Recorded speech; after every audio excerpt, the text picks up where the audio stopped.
नमस्कार, आपके अपने YouTube चैनल हिंदी अध्ययन पर मैं संजय कुमार पीजीटी हिंदी आपका एक बार फिर स्वागत करता हूं। आज आपके समक्ष मैं कक्षा 8 हिंदी की पूरक पाठ्यपुस्तक भारत की खोज का पाठ 7 अंतिम दौर 2 लेकर प्रस्तुत हूं। आइए अध्ययन करते हैं इस पाठ का। और इससे पहले यदि आपने हमारे YouTube चैनल को सब्सक्राइब नहीं किया है तो उसे सब्सक्राइब कर लें ताकि हिंदी संबंधी सभी वीडियोस आपको समय पर मिलते रहें और आप लाभान्वित होते रहें।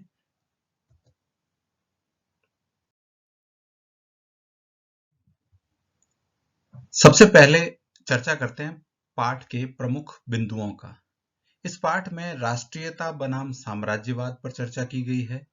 मध्य वर्ग की बेबसी और गांधी जी के आगमन के बारे में बताया गया है। गांधी जी के नेतृत्व में कांग्रेस की स्थिति को स्पष्ट किया गया है। गांधी जी के व्यक्तित्व को स्पष्ट किया गया है। अल्पसंख्यकों की समस्या को बताया गया है और मोहम्मद अली जिन्ना के दो राष्ट्र सिद्धांत को भी इसमें बताया गया है।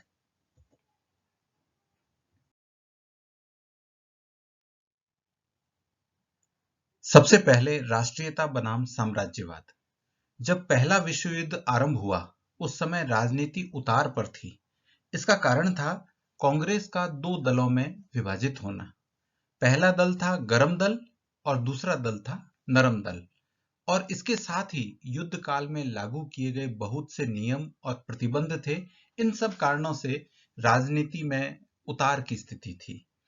विश्व युद्ध समाप्त हुआ तो यह लगा कि अब चारों ओर शांति स्थापित हो जाएगी, लेकिन बजाय इसके देश में दमनकारी कानून और पंजाब में मार्शल लॉ लागू हुआ। जनता में अपमान की कड़वाहट और क्रोध का आवेश भर गया।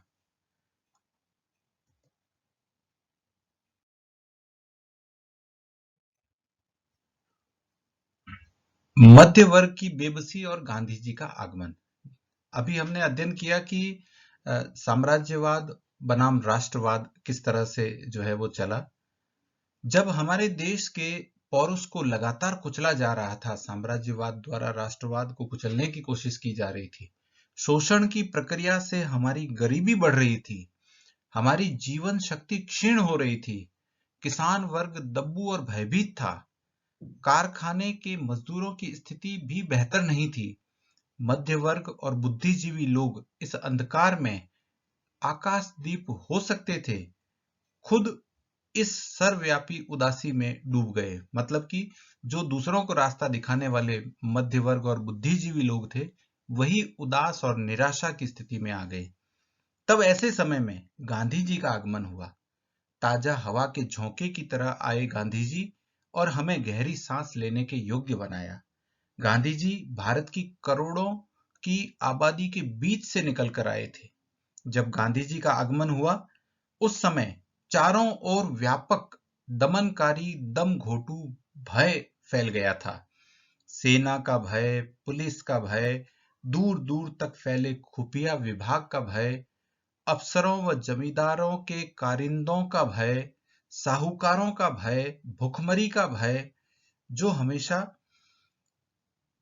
करीब ही खड़े दिखाई देते थे। यानी कि बहुत सारे भय से मध्य वर्ग और जनता जो है वो घिरी हुई थी। गांधी जी की शांत किंतु दृढ़ आवाज उठी, डरो मत, और इसने जनता में एक नई चेतना का विकास किया, एक नए आत्मविश्वास का विकास किया।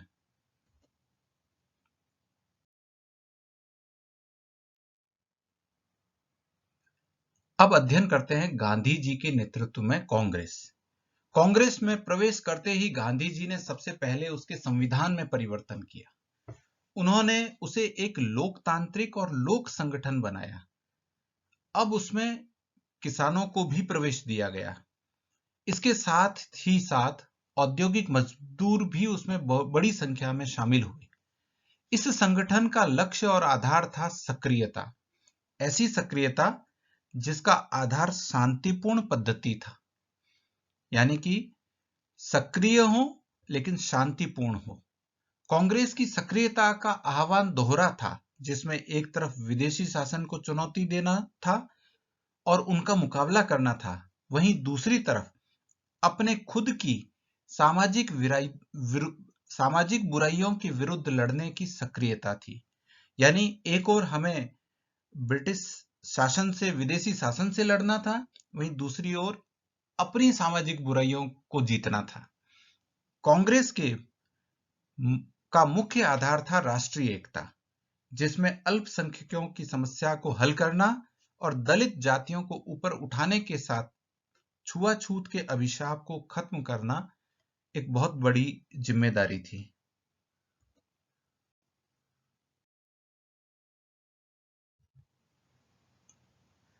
गांधी जी का व्यक्तित्व। गांधी जी मूलतः धर्मपरायण व्यक्ति थे। वे अपने अंतर्मन की गहराइयों तक हिंदू थे, लेकिन धर्म संबंधी उनकी अवधारणा का किसी सिद्धांत, परंपरा या कर्मकांड से कोई संबंध नहीं था। सत्य और अहिंसा के साथ ही साथ कर्म में उनका पूरा विश्वास था। उन्होंने हर उस सिद्धांत और व्यवहार को नामंजूर किया जो उनकी आदर्शवादी व्याख्या से मेल नहीं खाता था।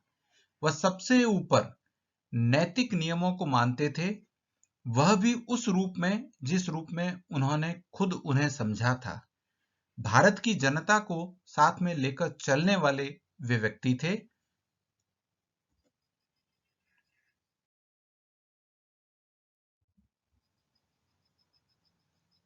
अल्पसंख्यकों की समस्या। अल्पसंख्यकों के अधिकार के साथ तालमेल बिठाना उस समय एक प्रमुख समस्या थी। भारत के अल्पसंख्यक यूरोप की तरह जातीय व राष्ट्रीय अल्पसंख्यक नहीं थे, बल्कि वे धार्मिक अल्पसंख्यक थे। राजनीतिक मामलों में धर्म का स्थान सांप्रदायिकता ने ले लिया। सन 1940 में कांग्रेस ने मजबूर होकर घोषणा की कि भारत में ब्रिटिश सरकार की नीति जनजीवन में संघर्ष और फूट को प्रत्यक्ष रूप से उकसाती और भड़काती है। वैसे भी अंग्रेजों की नीति मुस्लिम लीग और हिंदू महासभा के मतभेदों को प्रोत्साहित करके उन पर बल देने की तथा सांप्रदायिक संगठनों को कांग्रेस के विरुद्ध महत्व देने की थी।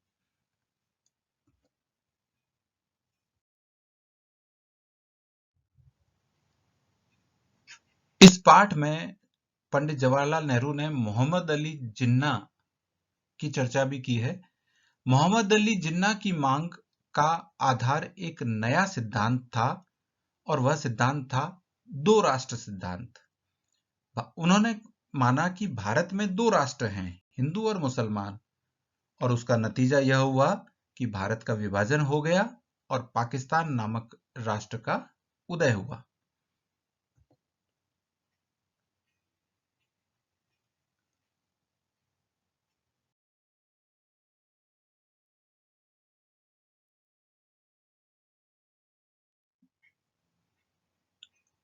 आशा है यह पाठ आपको समझ में आया होगा। संक्षेप में हमने पूरी जानकारी समेटने का प्रयास किया है। हमारे इस वीडियो को लाइक करें, शेयर करें, साथ ही साथ हमारे YouTube चैनल को सब्सक्राइब करें, बेल आइकन दबाना न भूलें। धन्यवाद।